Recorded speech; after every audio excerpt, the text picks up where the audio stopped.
পাকা আম ও 1 কাপ সুজি দিয়ে ভীষণ মজাদার রেসিপি পাকা আমের বরফি।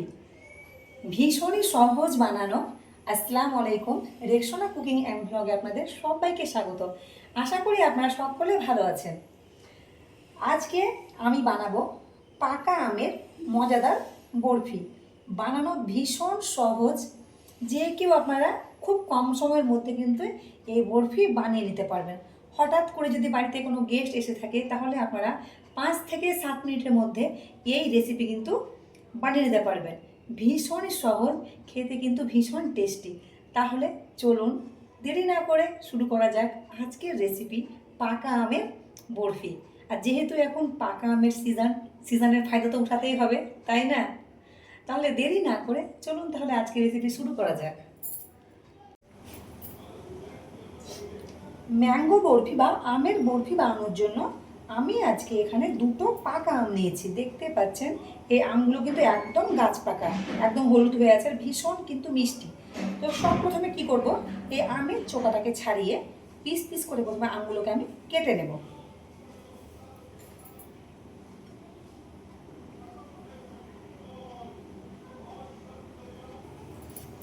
এই দেখুন আমটা আমার টুকরো করা হয়ে গেছে। কালারটা দেখুন কতটা সুন্দর। এই কালারটা সুন্দর হওয়ার জন্য কিন্তু বরফিটা কালারটা কিন্তু ভীষণই সুন্দর হবে।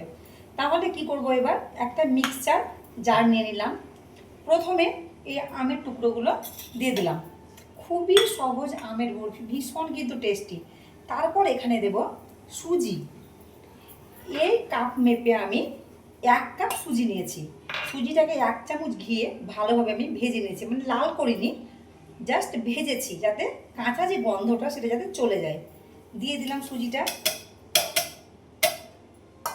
তারপরে দেখতে পাচ্ছি একটা ছোট বাটি নিয়েছি। যেহেতু আমটা ভীষণ মিষ্টি তার জন্য চিনির পরিমাণটা আমি কিন্তু কম নিয়েছি। যে যেমন মিষ্টি খেতে পছন্দ করেন সেই হিসেবে অবশ্যই কিন্তু চিনিটা আপনারা দেবেন। এই চিনিটা 3 চামচ হবে। দিয়ে দিলাম চিনি।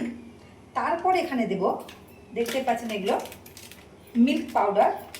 10 টাকার প্যাকেটগুলো আমি 3টে নিয়েছি। এই 3 প্যাকেট এখানে দুধগুলো দিয়ে দেব। কেটে নিলাম প্যাকেটগুলো, 3 প্যাকেটে আমি কিন্তু দিয়ে দিলাম। এই মিল্ক পাউডার বা গুঁড়ো দুধ দেওয়ার জন্য বরফিগুলোর টেস্ট কিন্তু ভীষণ ভালো আসবে। চেষ্টা অবশ্যই করবেন কিন্তু মিল্ক পাউডার দেওয়ার।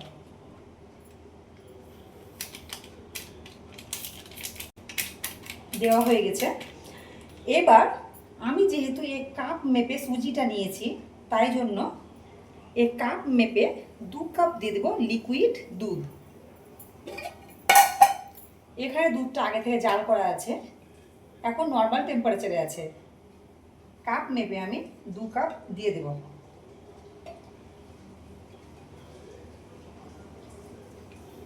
এক কাপ,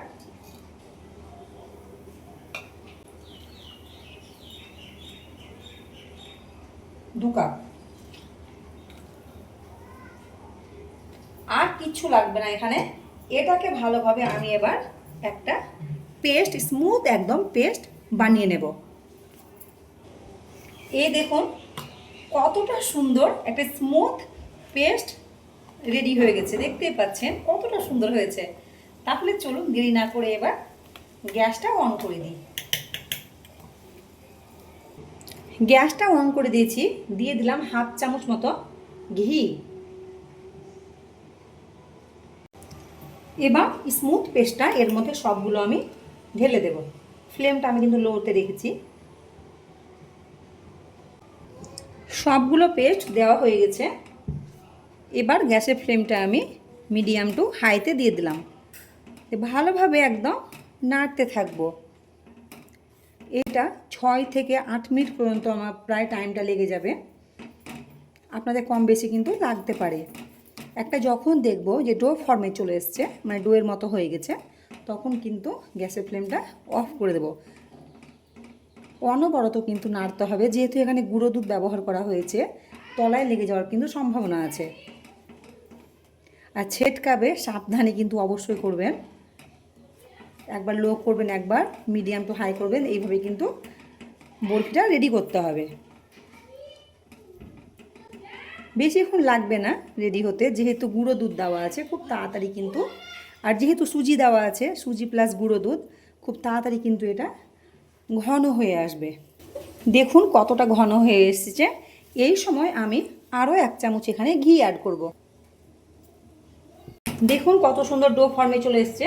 আমি এবার গ্যাসের ফ্লেমটা অফ করে দিয়ে একটা থালার মধ্যে ঢেলে নেব। তবে থালাটাতে প্রথমে ঘি লাগিয়ে নেব একটু করে, তাহলে মানে বরফি যেটা সহজেই উঠে যাবে। তাহলে এই পর্যায়ে আমি অফ করে দিলাম।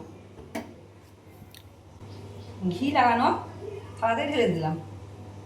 এবার একটু শেপ দিয়ে দেব ভালোভাবে, যাতে সেট হয়ে যায়। এটা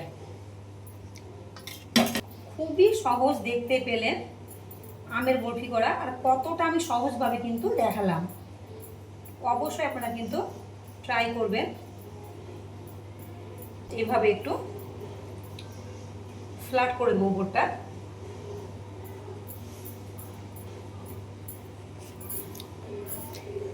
আমি এখানে একটু ড্রাই ফ্রুট নিয়ে নিয়েছি, পেস্তা আর কাজু কুচিয়ে নিয়েছি। আপনাদের পছন্দ মতো কিন্তু অবশ্যই দিতে পারবেন। উপর থেকে এগুলো দিয়ে দিলাম। গরম অবস্থাতে কিন্তু দিতে হবে, যাতে হালকা হালকা এতে সেট হয়ে যায়। সবগুলোই আমি দিয়ে দিলাম। ড্রাই ফ্রুট দিলে কিন্তু ভীষণই ভালো লাগে বরফি খেতে। এইভাবে একটু করে উপর থেকে চেপে চেপে দেবো, তাহলে ড্রাই ফ্রুটগুলো বরফির সঙ্গে সেট হয়ে যাবে ভালোভাবে। তাহলে একদম রেডি এটা। তবে এটাকে আমি আধ ঘন্টার জন্য ফ্রিজে রেখে দেবো। এটা যদি ফ্রিজে না রাখি তবে কিন্তু 1-2 ঘন্টার মধ্যে ভালোভাবে একদম জমে যাবে বা সেট হয়ে যাবে। তবে এটা আমি অপেক্ষা করবো ঠান্ডা হয়ে যাওয়ার, তারপরে ফ্রিজে ভরবো আধ ঘন্টার জন্য। তাহলে আমি ঠান্ডা হয়ে যাক, তারপর ফ্রিজে ভরবো। আধ ঘন্টা পরে আমি আপনাদেরকে কাট করে বরফিটাকে দেখাবো। ফিরে আসছি আমি আধ ঘন্টা পরে। আধ ঘন্টা পরে আমি ফিরে এলাম। দেখুন কতটা সুন্দর কিন্তু জমে গেছে বরফিটা।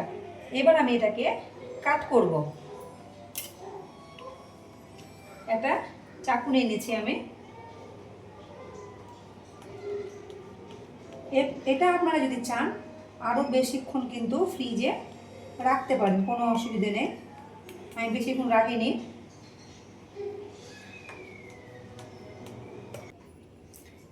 এই দেখুন আমি চৌকো করে কেটে নিয়ে একটা প্লেটের মধ্যে তুলে নিয়েছি। দেখুন কতটা সুন্দর লাগছে দেখতে, বরফিগুলো কতটা পারফেক্ট হয়েছে।